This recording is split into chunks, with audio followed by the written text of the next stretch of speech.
Banky special. Yeah. Pure deliciousness. Pure deliciousness, man. My name is Banky, man. Everybody calls me Banky. That's the name that I got from my grandmother when I was young. I'm coming out here after 30 years. Yeah, I ain't got nothing, but I'm gonna have something because I'm rich in personality, you know, and I'm rich in love. My family love me, and that's really all that counts. Yeah, that was Purple Rain himself. It was crazy. Me and Dixon was like, whoa, you know, that was crazy. Like, yeah, don't act like y'all don't remember me. It was like, yeah, you know, we remember you, but I remember Purple Rain. It's like, yeah, nah, that ain't me no more. That ain't me. They was like, they go by Rachel. They go by Rachel now. That's what they want to be addressed at. That's what they want to be called. And I'm like, whoa. It was just like crazy because I just remember that person, how that person was. Now they're a whole different person, you know, acting like a girl, dressed like a girl, all types of stuff. It just was just totally crazy. But when you look at him, me personally, I can see the person that he used to be. But now he's just doing everything all feminine and going by a whole nother name. Later on, we found out they went home as well, came back, got a rack of time. Ain't never going back on the street no more. They got, if I ain't mistaken, they got life under the new law. So when you got life under the new law, you know, you ain't getting out unless some type of laws change, unless you change your situation in the court of law. So they not never getting out. So I guess, you know, that's what they was and that's what they wanted to be. Same scenario with them. They said that's what they was always doing, but people just ain't know. Now, this person in particular had been back in penitentiary for some years. But what happened was, because like I told you, they will rumble, they'll go, you know, and they came back into prison, you know, some years ago, and to my understanding, it was on another institution. They might have been on Augusta. I think they was on Augusta again.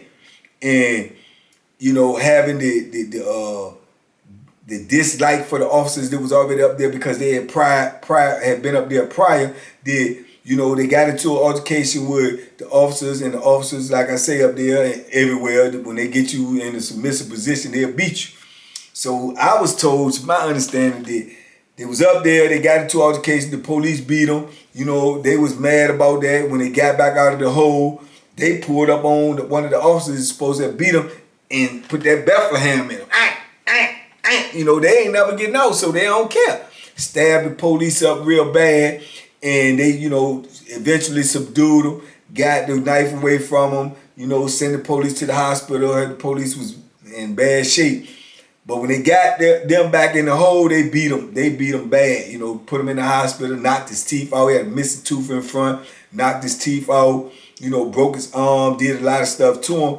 And then, you know, gave him a street charge, get more time, don't matter, you ain't getting out anyway, and sent him up in the mountains, and they had been up in the mountains for years. And when they was coming to Greensville, they was just returning from the mountains, from being up there for years, for that incident. But they still wore the scars, they wore the missing tooth and all this, because this is what the police would do to you. Even after the altercation was over, from stabbing the police, and it's over and they have subdued you, they still gonna beat you because they want to send a message to the masses that this is unacceptable, and they want to make sure that a person gonna think twice or long and hard before they try to hurt one of theirs. You see what I'm saying? And they get away with it all the time. Not no more often, all the time. They get away with it because they're gonna justify it by saying that it happened during the altercation when it actually didn't. This is the after effect of it. Once they got you handcuffed all up, they stomping you and beating you with nightsticks and kicking you all in the face and busting you up. And then they might let you lay down in there for hours upon hours, you know, just in agony and pain before they even get you any type of medical assistance. Yeah. Yes. Now this is real prison. This is what happens in there. So they had already went through that. So that right there alone would tell you that they still had the gangster in them. There was the man part of them. But now they on this type of tip, which is, you know, whatever it is that they had in them as well. And it didn't take long either. They put them in our block, and dudes was boom, at him, you know, at him. And he ended up with a man, and, you know, moving in with them, living with them, doing their thing. They living as a couple, whatnot. Other dudes still trying to shoot their shot at them. Dude ended up getting into some altercations over them, you know. But the gangster coming out of them then too, you know, almost like Charles and Boo Boo, letting them know if you roll, if you mess with their man, then they gonna rumble too, you know. So it was crazy, man. It's just a crazy dynamic. But I just can remember, man, and every time I seen them, all I did was reflect back to all the games and lessons that they used to play, borrowing money and owing people and putting their people on the phone to talk to them and all of this crazy stuff. And now just to see that same person living a totally different lifestyle, living their life as if, you know, a homosexual lifestyle, like they're a woman or whatnot, it's mind-boggling. It's mind-boggling. I don't know if it's mind-boggling to y'all, but I was right there with it, and it was just mind-boggling to me because I had seen both dimensions, both sides. And I'm like, but it's the same person. And it was like, it was crazy, you know, and yeah, they ended up standing there. I ended up getting moved out of that block, I think probably within a year. But when I moved out of the block within a year, they was still in the cell with the same dude. And them dude, him and the dude get to beefing sometimes, get to arguing and fussing and fighting in there and stuff. And I'm saying in my mind that this cat must really don't know that his people, whatever they want to call them, will rumble. And from the looks of the dude that they picked, if I had to guesstimate and they got to just rumbling one-on-one in that cell, then he was going to win. You know what I'm saying? He was going to win because he was a little bitty dude, man. He was a small dude, played basketball. Like, he had a good basketball game, though. But, man, it was just crazy dynamic, man. A crazy dynamic. And like I say, man, you see those things more often than not when you do enough time in the penitentiary. Those things come around. Those type of people come around. And it just becomes just like regular, you know, regular. But then, like I say, just because that's the lifestyle that they choose, I never overlook the fact that it's still a man, you know, and they still got aggression with them, especially when I known them to have aggression with them. But you have had plenty of, I've met plenty, like I said, homosexuals over the years in penitentiary, this gangster, you know what I'm saying? You know, that's what they do in behind closed doors, but they gangster. They'll put that Bethlehem in you, they'll rumble you, they ain't gonna back down, they will initiate beef if they feel like they've been disrespected. I've met them like that. But I've met the kind from the other perspective too, that they gonna always run their mouth or whatever, but when it come down to that smoke, they gonna go get their man and let the man handle the smoke. You know what I'm saying? But it's just a crazy, crazy dynamic, man, that be going on when you dealing with that type of stuff, man. It's crazy. And like I said, over the years it became a recurring thing. But that Rachel situation was crazy because me and Dixon sitting out there like, what in the world? Like this, you gonna call our name like they know us, and then also looking at us like, nah. I'm like, nah, you don't know me. You know what I'm saying? You don't know me. I don't know how you know my name, but you don't know me. But then when they explained who they was and I looked, boom, there it was. Purple Rain theirself. Purple Rain theirself, man. I'm sitting here now trying to think of other ones like that shocked me over the years, man, that shocked me. I think, man, probably, and it never stopped. They just kept going on and on. I think probably one of the biggest ones that really did shock me, and this was like years and decades later, was, I told y'all about that too. I ran that by y'all, man, about Towns, man. You remember Towns? I told y'all when I first walked up in Augusta, how Towns was like a big old pimp, man. He's sitting in there, got 2 or 3 boys, and you know what I'm saying, and he playing poker, and they, you know, rubbing his feet and clipping his toenails and bringing them coffee and all this. Like a big old pimp in there with the boys. And I'm like, man, what? And no, Towns the one that got the 3 brothers, the Town brothers. I did a video on them. But yeah, man, I told y'all he did all of that time and how he carried it, and he done put that Bethlehem, he done put the Bethlehem in the boys. He done put the Bethlehem in dudes. He done fought the police. He done been, you know, up against formidable opposition before, you know, and stood his own because he stayed alive, you know. So yeah, and that was his whole lifestyle from the first time that I met him, you know, having multiple boys. And over the years, it was always rumors. I did always hear rumors that, you know, he you know, go both ways. but he always played the man part in the relationship that he was involved in prison. But I always heard rumors that he went both ways. But you don't really know what to believe when you heard that type of stuff in prison. You come to understand that because in prison they put all types of rumors on your name. As long as they ain't right in your face, they'll say anything about you.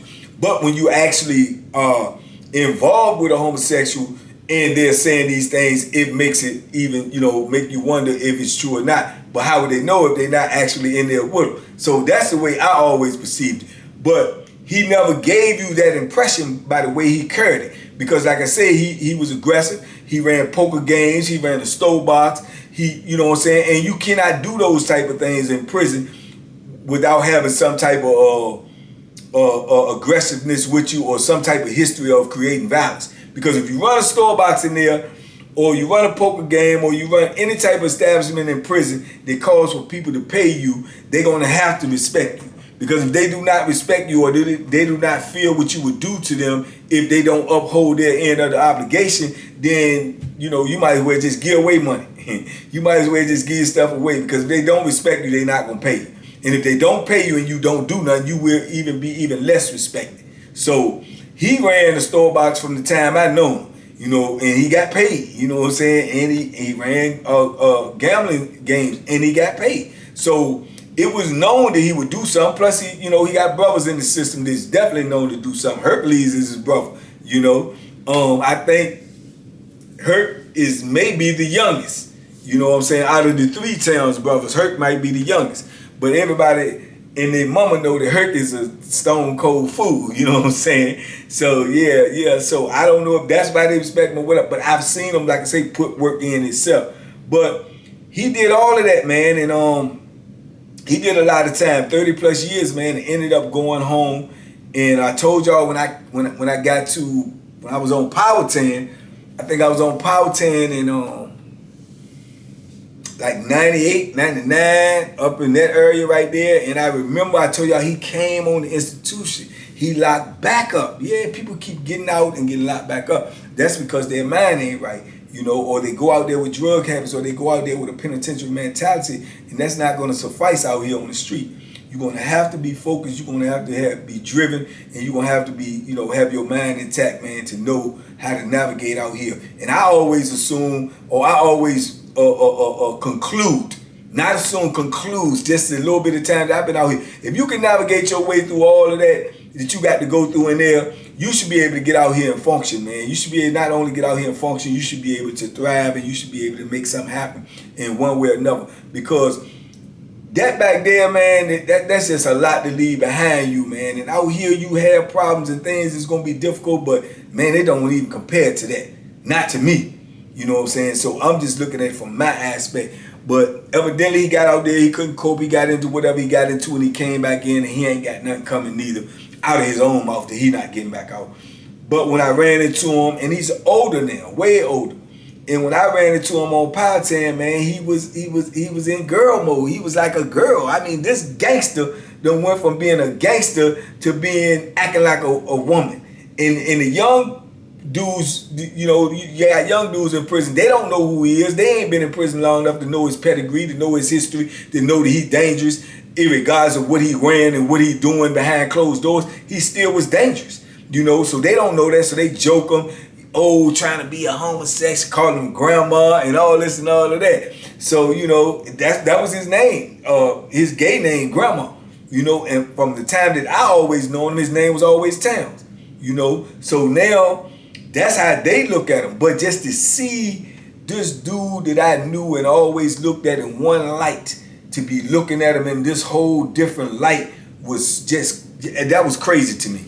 That was crazy to me. That was, and this is years later. You know what I'm saying? Like we talking the late 90s. But to see Towns like that, it just let me know and put me in the frame of mind that, I should not be surprised at anybody that I see.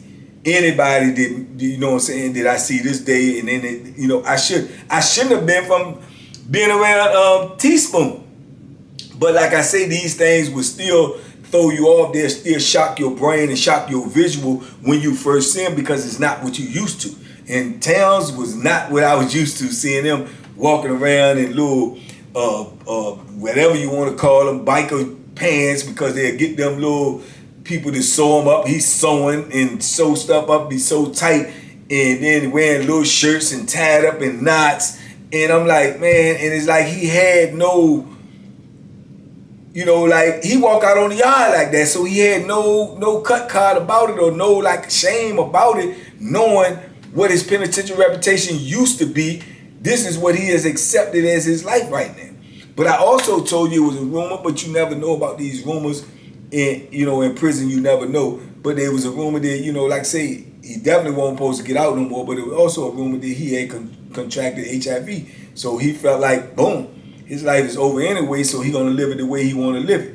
And that's what he chose to do, you know, and that was his cross to bear. But, yeah, just to see him like that, though, man. And I know I could tell the way he looked at me when I did see him and he speak like, what's up, man? And I said, what's up? You know, and I ain't never called him grandma, you know what I'm saying? I just didn't. I couldn't, you know what I'm saying? But I knew that I could see it and feel it, that he felt like embarrassed around me and other old timers who knew him from his old reputation and his old self. I could feel the embarrassment. No matter what he said, I could feel it.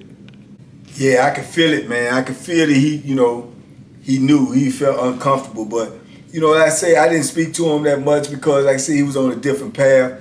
And, you know, it just didn't mix. But, you know, I remember one time, you know, the little dudes was joking him and stuff, man. I remember he said to me, he said, yeah. He always talked low anyway. He got a real low talk, real low voice, right? He used to be like, yeah, they think it's a joke, but they ain't gonna be satisfied till I snatch one of them up in the little cell. You know, they laugh, call me grandma, and I snatch one of them right on up in the cell and put that Bethlehem right to their neck, you know, and turn them into a girl. Yeah, watch what I tell you now. I'm gonna get one of them. I'm gonna make an example out of one of them.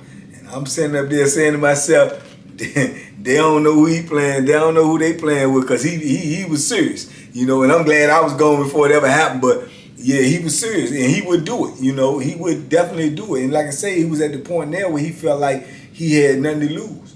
You know what I'm saying? He felt like he had nothing to lose. But yeah, that one thing was certain though, I definitely was never gonna call him grandma. That won't go happen. You know what I'm saying? Cause I ain't see him as that. I don't care what he dressing like, how he acting, I won't gonna call him that. And over the years, it's crazy because I was just in the barber shop this past week, and the barber was in there. He had been locked up before, right? Shout out to see the barber. And man, they was just talking about something. He was talking to some other dudes, and I'm sitting there and I'm just tripping, man, because he was saying about how they had this big homosexual that was in there with him, and he would be fighting and everything. He said, well, he was cutting hair. So he said, yeah, so he wanted his hair cut and everything. So he said when he go to cut his hair, so he was like, yeah, okay, whatever, what you want? He was telling what type of haircut he wanted. He said, well, by the way, what they call you? And he said, this big burly dude. He said they call him Pickles. So the whole barbershop started laughing and stuff, man. It just made me think of all the crazy names that I've heard over the years, man. And I ain't never called none of them names, man. I'm telling you, the only person I probably called that name was Michelle. You know, I said call Michelle because everybody called Michelle, and then Michelle had that power to get you crossed up, locked up, you know, hemmed up. So, but I won't call nobody none of these crazy names. Like I heard, I definitely was not gonna call no grown man Pickles. That's for sure. And that's what C was saying, man. The whole barbershop, man, it was about 6, 7 dudes in there, man. Everybody was laughing. And one woman, they was just laughing because it was funny. It was really funny. I wasn't even expecting that myself. But he was like, man, this old big burly, his name Pickles. I said, man, that was too funny. But yeah, they got all them crazy names, man. I've known them named Precious. Precious was about 6'4". I did not call him by no Precious. It was in the block with me. I remember one named Precious, tall, white dude, about 6'3", called himself Rip the Runway. His whole name, that's what he said, Rip the Runway. If you ask them what their name, that's what they gonna say. And they used to just be walking and trying to switch so hard, man, it just looked so funny. And that's where I guess that's where that name derived from. But over the years, man, just all types of names. Queen B, you know, Queen B looked to me like was cut up and in shape like they could, you know, be welterweight champion or something. But the name was Queen B. You know, you think of it, man. All the cars, Porsches, Lexus, Mercedes, Jaguar, you know, all of that, you know. So yeah, it's just it's a different life, man. It's a different life. And you know, people go through all that they going through in there, and whatever be on their mind, it make them come to the conclusion of how they gonna live their life, or the fact that they gonna, you know, do it and don't be ashamed of it. Is that's on them, and that's the way that's the choices that they choose, and people gonna have to accept it or reject it. But once they step out of that closet and step into that light, it's definitely no going back. There's no reverse in prison, because there's no one that's gonna let you forget it, and there's no one that's gonna take that off of the table. The only person that I could ever say that I know that go in and out of that and get some type of respect depending upon how they live in is Teaspoon. You know what I'm saying? But other than that, just off the top of my head, I just can't think of nobody who just was living that type of lifestyle as a gay lifestyle in prison and then turn around and say they won't. I do know another one, but that person in particular, a lot of people probably know him in prison. I don't even want to call their name, because they actually supposedly got raped when they came into the wall and was forced into that lifestyle and lived that lifestyle for a while, and then ended up joining the Nation of Islam and turned their life around. And so they say they turned their life around and was living that type of lifestyle. Now, as I've explained to y'all before, if you involved with that Nation of Islam in there and you got some beef or you got some problems with some people, then they gonna have some problems with you. You know what I'm saying? They gonna have some problems with you, and that's gonna be a real big problem to deal with, especially depending on what institution you own and who is the imam on that compound and how he current and how his philosophy is. Because you got different ones. You got some that they zero tolerance and they don't care, and you could more or less say they gangster, because they ain't gonna be playing, and the people who is up under them and the people who follow them is gonna abide by all orders without question. If they tell them to crush you, they gonna do their best to try to do just that. So, you know, if someone joins that Nation of Islam and they've been under pressure or they've been pressed about anything, extortion, money, homosexuality, whatever, once they accept that Nation of Islam and they up under that umbrella, you're not coming at them with that foolishness without some type of repercussion. You see what I'm saying? So I do know a person like that, you know, and they joined the Nation and end up moving up kind of high in ranks in the Nation because they was locked up a long time. I don't know if they still locked up or whatever, but other than that, man, those are the only two that I know that, you know, can go from that transition to that transition. But because anybody else is going to be unacceptable, because the people is not going to let you forget it. They're going to bring it up every chance they get, and they're going to throw it in your face every chance you get. You definitely not going to be able to run no type of business, no type of organization, no type of money-getting schemes where you can expect to get paid, because in penitentiary, you get paid upon your reputation. You get paid upon a promise. You get paid upon, I owe you. Very rarely anything dealing in penitentiary is cash on hand. Sometimes it is, sometimes it ain't. Even drugs. Dudes get drugs, is, you know, and they get it and say, I'm going to send you this money on the street, or I'm going to get my people to send some money in, or I'm going to go to the store for you when the store comes. Because people don't have ready cash like that all the time. So you have to take a person upon his word. This is why you have so many people that's in penitentiary. They come out of penitentiary, they always tell you their word is their bond, because your word will be the difference between life and death in prison. If you put your word on something, that's what you got to stand on.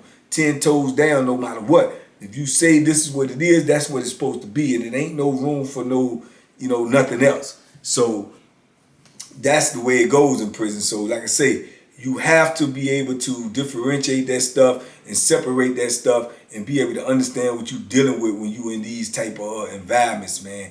And prison is a different animal, man. It's a very, very different animal. And it's hard road for most people to navigate, and the ones who can't navigate, you know, they end up getting into more stuff than they wish they had, you know, and that's just the way it be. But you know, I've seen a lot, man. I've seen a lot over the years, and it's been crazy, man. Especially like I say, coming from that he to she thing, man, and a lot of it has blown my mind. A lot of it has been educational, and I see and I don't see, you know, and that's what you got to do in the penitentiary. But to say that some of it ain't shocked me and some of it ain't blow my mind would be a lie, because it did. I just wanted to share with y'all, man, and give y'all some insight, some type of idea of what's going on in there. And this goes on in every prison, and not just in the state of Virginia, but in every state, I'm sure. I'm sure there's a lot of other people that got similar stories, a lot of other people that seen similar things. But I share this with y'all because I want y'all to understand what's really going on in there. And it's not just so much just about that. It's just other things that's going on there. It's just not a lifestyle that you want to choose for yourself. And that's the whole thing. That's what it all boils down to. It's a lifestyle actually that you have to choose by the way that you conduct yourself while you out here in the free world. You got to choose this lifestyle by the way you conduct yourself. So like I say, it's a lesson, and it's a blessing in every lesson. And that's the blessing, man.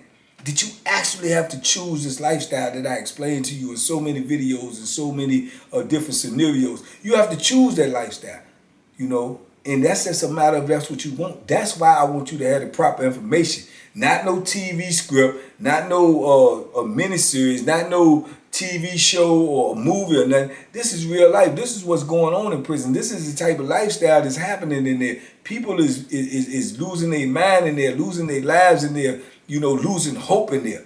So who in their right mind would want to choose that type of lifestyle?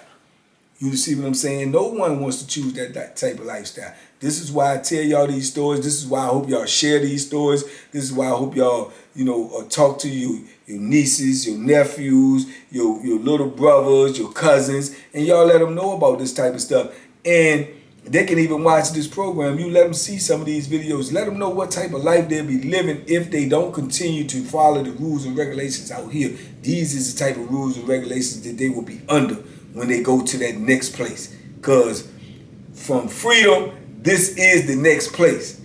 You understand? So we want to try to avoid that. We want to try to help all these young kings and queens stay out here and reach their highest potential and be what they can be in life and try to enjoy life, man, because that's what it's all about. But we on the road to 100K, man, so let's get there. Let's get the rumbling, man. Let's get to this 100K so we can spread this message to more people and get more people to understand what it's like, how precious life is out here in the free world. No matter how bad it gets, it always can get worse, and we don't want it to get worse, so we got to keep on fighting out here. The fight is not over. It's still in the third, fourth round. We got 12-round fight to go, so keep on rumbling, man. Keep on rumbling, and it gets better, man. It gets greater later. You know, who would have thought that I would come up under 33 years and come out here to have, you know, this much support, this much love, and I appreciate it all. But this many people that would be interested in anything that I would have to say, you know, I, for one, definitely would not have thought of it. So, you know, anything is possible, man. Just keep grinding, keep your head down, man, and keep on pushing it to get better tomorrow.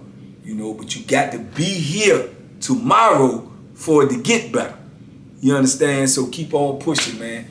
Y'all be safe out there, be smart, man, make good decisions. Tell a friend to tell a friend to tell somebody about this movement we got going on over here, man. We on the road to 100K. We will get there and beyond. Because I believe in y'all, man, and y'all rocking with me, so everything is going to be all right. We just got to hold on, man. Everything going to be cool. So y'all stay safe out there, man. I'll see y'all in a minute. And always duck them hooks. Boom, boom, boom.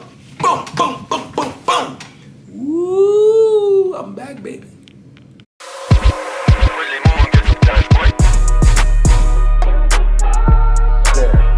The Banky special. Yeah. Pure delicious. Pure deliciousness, man. My name is Banky, man. Everybody calls me Banky. That's the name that I got from my grandmother when I was young. I'm coming out here after 30 years. Yeah, I ain't got nothing, but I'm gonna have something because I'm rich in personality, you know, and I'm rich in love. My family love me, and that's really all that counts.